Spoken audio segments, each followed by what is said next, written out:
namanya manusia pasti kan tetap ada perasaan ya. Ya, terus kalau Bro Giring sendiri gimana nih cara memanage hati yang terbiasa dipuji sekarang harus tiba-tiba dicaci? Menurut saya yang bisa diimprove dari pemerintah Pak Jokowi, ada satu momen di mana saya juga pernah kena star syndrome lah ya, itu karena terlalu memakan bulat-bulat pujian dan akhirnya saya jadi nggak humble dan lupa daratan. Terus kayak diserang, terus kita nyerang balik di sosial media, didebatin gitu. Padahal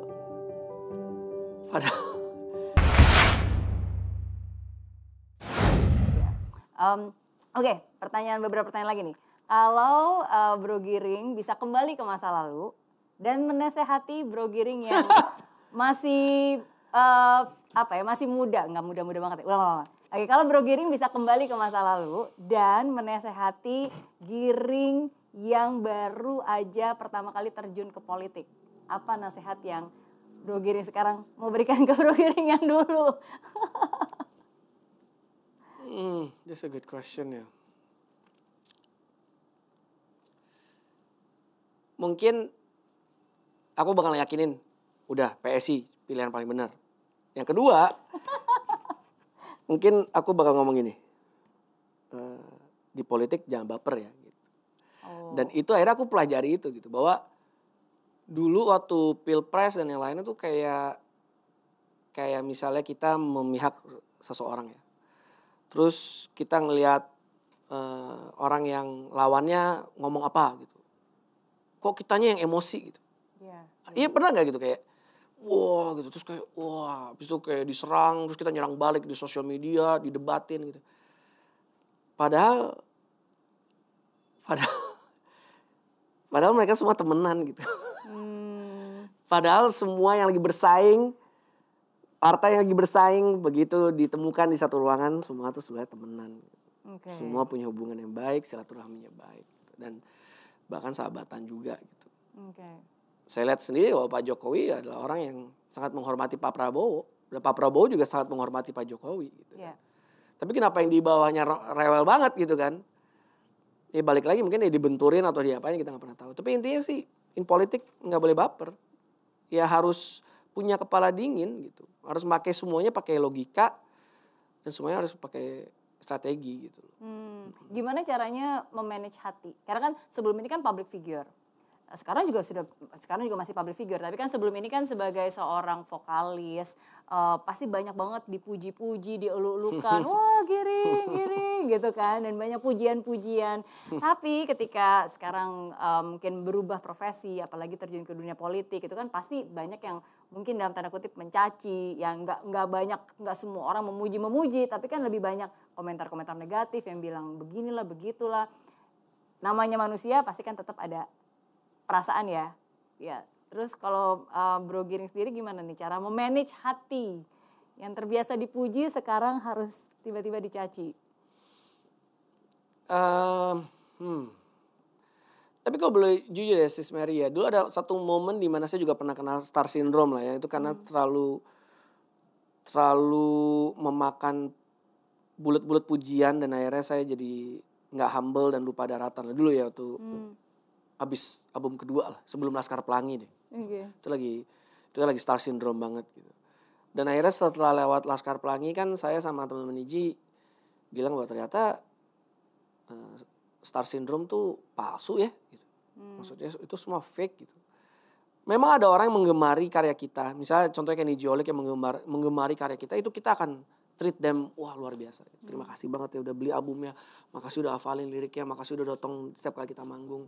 Itu pasti kita akan treat mereka dengan baik. Tapi kan ada juga orang yang ya muji cuman karena muji-muji doang, basa-basi doang, atau mengelulukannya juga palsu gitu kan. Itu juga banyak. Akhirnya kita ngerasa sadar bahwa let's back to our core. Itu apa sih? Ya, waktu itu musician gitu kan. Dan kalau sekarang kita ngomongin tentang dulu dipuji, sekarang di ini, ya balikin ke core-nya kita aja sih sebenarnya sih. Pada dasarnya niatan kita pada awalnya apa gitu. Niatannya adalah ya pengen melakukan begitu banyak perbaikan lah ya buat bangsa dan negara ini gitu kan. Dan akhirnya saya pikir semua bulian, cacian gitu nggak mempan lah. Yeah. Ya nggak mempan. Ya, saya juga emang bakal mempengaruhi langkah saya kan enggak juga. Ya kan? Iya. Nah makanya itu gunanya meditasi, gunanya yoga, pernafasan dan lainnya gitu. Ya kita mindfulness ya. Iya. Itu juga membuat kita jadi disiplin mengatur hati dan pikiran kita ya. Oke. Gitu. Jadi Mas Giring sekarang you practice meditation? Ya of course lah mindfulness. Oh, yoga. Yoga sama istri saya. Oke. Aduh, Gitu. aku aja enggak. Seru loh. You should do it with your husband. Really? It's really Yeah, fun. saya pernah waktu itu ikut kelas meditasi yang benar-benar kayak 1 jam duduk aja gitu kan, terus kayak gimana ya, bukan berarti mengosongkan pikiran ya, tapi kita nggak boleh justru mengosongkan pikiran, tapi Nggak kita boleh. harus Control your mind. Iya, harus mindfulness Yes. gitu. Tapi ya jangan pikirannya kemana-mana. Kadang-kadang kan kita diam tapi mikir, aduh nanti makan apa ya, aduh itu cucian belum diangkat gitu contohnya ya, itu kan pikirannya kemana-mana. Tapi meditation itu bukan mengosongkan pikiran, tapi ya be mindful dan Iya. menyadari Yep. gitu. And it's not easy loh. It is not easy. Dan saya rasa selama pandemi ini malah saya ngerasa I'm very mindful. Karena bangun pagi, gardening, yoga dan semuanya kan. Karena waktu lagi gardening tuh menurut saya itulah titik mindfulness banget gitu ya. Karena benar fokus kan. WhatsApp aja nggak dibaca gitu.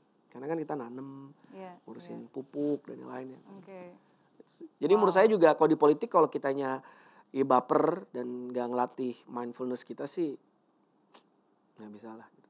Makanya saya kadang-kadang juga kalau ada orang ngajakin yang kita ngobrol, debat atau politik, saya sih memilih untuk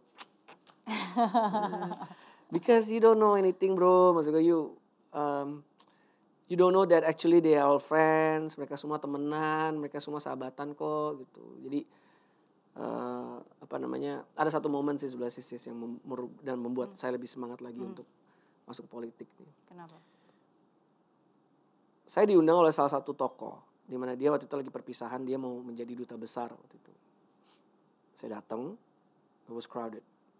Isinya adalah politicians. Dan waktu itu saya belum masuk PSI. Semua ada, public figure ada, politician ada. Yang luar biasanya adalah, yang saya kaget adalah di satu ruangan itu ada semua dari setiap elit politik ada. Dari keluarganya Pak Harto ada, dari keluarganya Soekarno ada, dari keluarganya Pak SBY ada, jadi semua ada di mingle semuanya. Everybody having a great time. Gitu. Sedangkan begitu saya keluar dari tempat itu, saya lagi belusukan waktu itu, dan waktu itu Jakarta lagi kebelah dua banget, ya kan. Dan saya lihat dengan mata kepala saya sendiri bahwa ada seorang ibu yang waktu itu memilih salah satu paslon, terus rumahnya kebanjiran karena dia ketahuan memilih paslon itu, dia nggak boleh ngungsi ke masjid, padahal dia seorang muslim, sampai kebelahan seperti itu. Sedangkan yang elit-elit bisa duduk, bercengkrama di satu ruangan bersama. Dan itu sih momen itu saya jadi semakin lebih lebih pengen masuk lagi gitu. Bukannya pengen jadi elitnya, tapi pengen yakinin masyarakat bahwa yang di atas itu sebenarnya fine-fine aja kok. Gitu. Ya kita aja yang di bawah dibenturin, makanya jangan mau dibenturin gitu loh. Apa yang salah dong? Kalau gitu yang di atasnya semua teman-temanan kok, mereka fine-fine aja kok, adem-adem, tapi kenapa yang di bawah kok kayaknya gontor-gontoran seperti itu? Ya itu kan peran dari ya itu juga salah satu pentingnya berpikiran kritis ya dengan apa yang kita baca, apa yang kita tonton. Apalagi di era internet seperti ini kan, kayak informasi kan terlalu banyak ya. Contoh deh sis, misalnya di grup WhatsApp grupnya keluarga, kan pasti banyak berseliweran ini, ditemukan obat ini. Oh iya. Terus tiba-tiba ibu kita langsung, ini harus coba, emang buktinya apa gitu kan. Iya kan, karena memang ya kita sistem pendidikan kita belum sampai tahap mengajari kita untuk berpikiran kritis. Iya, betul. Dan sometimes kadang-kadang mungkin ada bagi beberapa orang tuh ada kebanggaan tersendiri kalau dia menjadi orang pertama yang memberikan information itu saya gitu kan. Saya pernah nge-share apapun. Akhirnya jadi begitu dapat nggak dibaca lagi langsung di-share dulu gitu. Tapi that's wrong sih, harus disaring-saring dulu ya, harus disaring dulu sebelum di-sharing. Research. Betul, dan di research. Betul. Belum tentu benar kan. Belum tentu benar lah. Makanya. Ya itu yang saya sedih banget sih waktu itu sih. Iya. Oke, 2 pertanyaan terakhir buat Giring. Yang pertama, apa nasihat terbaik yang pernah diberikan oleh orang tua untuk Giring? Wah. Satu dari ayah, satu dari ibu. Kalau ibu saya waktu itu pernah satu momen dimana saya lagi bandel-bandelnya. Mungkin udah capek kali ya, waktu itu saya lagi remaja, terus lagi bandel-bandel. Terus dia duduk, simple as this loh. Kita duduk di meja makan. Oh enggak. Kita duduk di meja di sebuah restoran. Terus dia ngomong gini. Waktu itu saya baru kena hukuman lah intinya.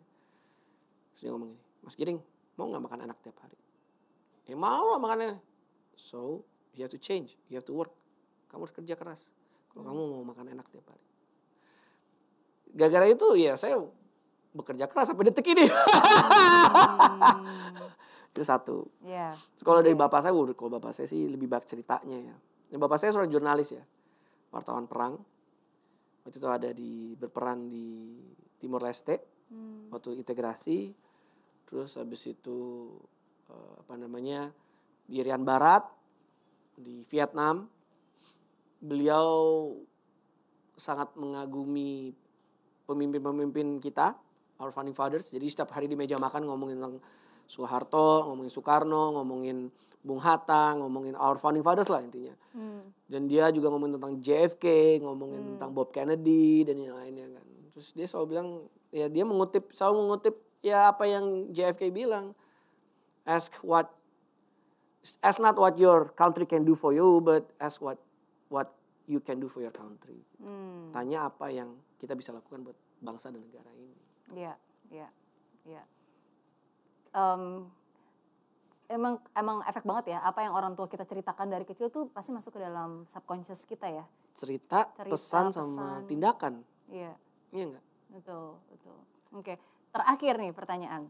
Tadi kalau saya baca dari ceritanya Giring, dan Giring tuh sangat banget mengidolakan hasil kerjanya Pak Jokowi dari sejak Pak Jokowi waktu itu jadi gubernur di Jakarta, ya kan, yang tadinya rumahnya kebanjiran, terus tiba-tiba kok jadi nggak banjir ya, iya nggak, ya kan, terus sekarang pun juga udah 2 periode dan ada banyak sekali hal-hal yang sangat positif yang sudah bisa kita rasakan manfaatnya, oke. Nah tapi sebagai seorang pemimpin kan kita harus bisa melihat apa yang positif dan apa yang bisa diimprove.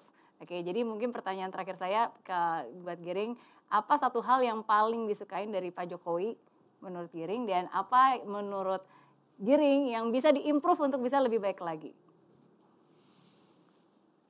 Salah satu yang saya suka dari Pak Jokowi adalah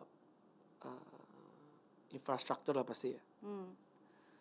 Dan ini ada satu hal yang saya gunakan gitu daily sama istri saya sebelum masa pandemi, yaitu MRT ya. Walaupun itu kan waktu dia jadi gubernur kan. Tapi itu kan juga warisannya beliau kan. Karena saya tuh waktu ke Jepang sama istri saya, kita selalu ngomong, kita kemana naik MRT kan di sana kan. Kita ngomong gitu, oh gila kalau di Jakarta bisa kayak gini. Kita ngomongin, tiba-tiba ada kejadian. Dan akhirnya kita memutuskan cuma punya satu mobil. Yeah. Mobilnya buat nganterin anak saya, nganterin istri saya ke salon gitu kan. Tapi kalau misalnya dia lagi ada undangan jadi influencer di Plaza Indonesia atau di Pacific Place, pasti dia juga naik MRT. Terus nanti kita ketemu di stasiun mana gitu, di Senayan atau di mana, terus kita bisa makan dulu, habis itu naik lagi MRT pulang dan nggak kena macet dan yang lain. Iya, dan nggak perlu ribut parkir. Nggak perlu ribut parkir. Jadi menurut saya sih pembangunan sih yang paling saya ini ya. Dan mungkin kedepannya salah satu hal yang akan mendukung pembangunan ya proses Omnibus Law ini ya. Okay. Proses perumusan Omnibus Law ini mudah-mudahan juga bisa menjadi warisan terbesarnya dia sih. Dan juga pemindahan ibu kota ya. Okay. Itu kalau yang saya suka ya. Sekarang yang menurut saya Pak Jokowi harus memperbaiki apa ya? Yang bisa diimprove gitu. Apalagi nanti kalau jadi presiden yang melanjutkan pekerjaannya Pak Jokowi kan. Menurut saya yang bisa diimprove dari pemerintah Pak Jokowi ialah menyangkut dengan kesiapan kita menghadapi pandemi ini sih menurut saya sih. Kita di PSI pernah mengeluarkan surat terbuka untuk Pak Menterinya langsung. Kalau boleh jujur kita di PSI komitmen akan selalu menjadi partnernya Pak Jokowi. Iya kan. Tetapi kalau misalnya menterinya memang ada yang menurut kita kenapa-napa, pasti kita juga ada yang paling pertama untuk ya mengeluarkan bukan teguran lah ya, tapi masukan lah, input lah gitu. Saya yakin challenges terbesar nanti ke depannya adalah bagaimana sistem kesehatan di Indonesia ini pasti akan direformasi total setelah pandemi ini kelar. Now semua orang pasti sedang membuka mata mereka sih. Kayak, wah nih sistem kesehatan yang harus diperbaiki nih di negara ini. Pasti saya yakin itu habis ini. Satu. Kedua, mungkin bukan masalah apa yang harus diperbaikin sis. Tetapi karena pandemi ini, pembangunan sumber daya manusia memang sedikit tertunda. Iya kan? Iya. Iya dong. Jadi biarkan nanti saya yang lanjutin di 2024. Yes. Karena sekarang ada joke-nya nih, Bro Giring. Dia bilang kan SDM itu sekarang selamatkan diri masing-masing. Udah deh pokoknya selamatin diri masing-masing deh gitu. Tapi menurut saya ya oke sih, benar juga. Maksudnya kita jaga diri kita masing-masing. Karena kalau setiap orang mau menjaga dirinya masing-masing ya sebenarnya semuanya juga akan terjaga gitu. Totally Jadi ya walaupun mungkin orang menertawakan selamatkan diri masing-masing, tapi saya setuju sih ya, kita benar-benar mulai dari diri kita sendiri aja kita jaga, kita lakukan yang terbaik dengan kapasitas kita. Apapun juga profesinya, menurut saya itu pun juga is already good enough gitu untuk membantu Indonesia. Contohnya sis yang paling simpel ini ya menurut aku ya bro dan sis ya. Aku sama Cynthia kan kita naik MRT terus kan. Dan dari sebelum masa pandemi kita selalu bawa masker. Selalu ada masker. Dari sebelum pandemi? Jauh sebelum pandemi kita selalu pakai masker. Oke. Mungkin Kenapa? karena setiap kali saya lagi meeting gitu ya di sama klien dulu ya waktu masih di Kincir.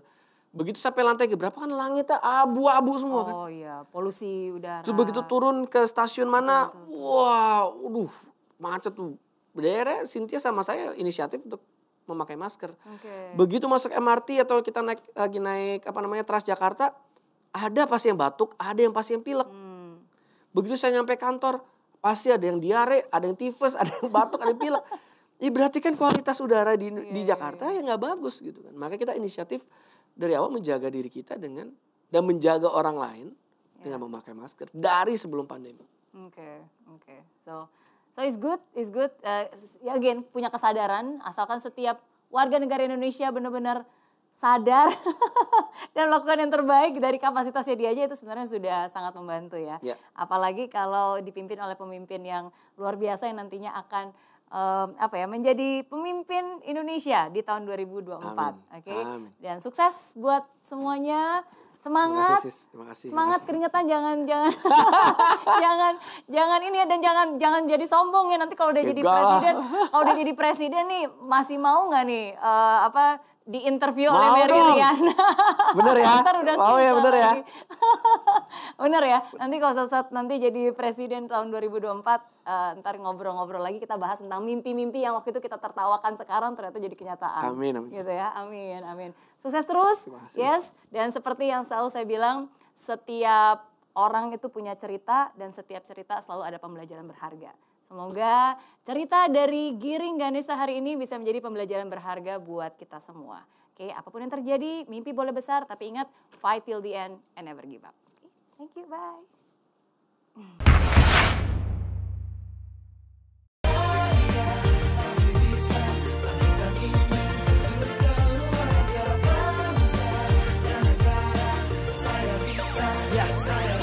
Laksana bumi tanpa hujan, hidup tanpa tujuan, kering dan mati tanpa hijaunya tumbuhan. Demikian kalau mimpi tak kunjung terjadi.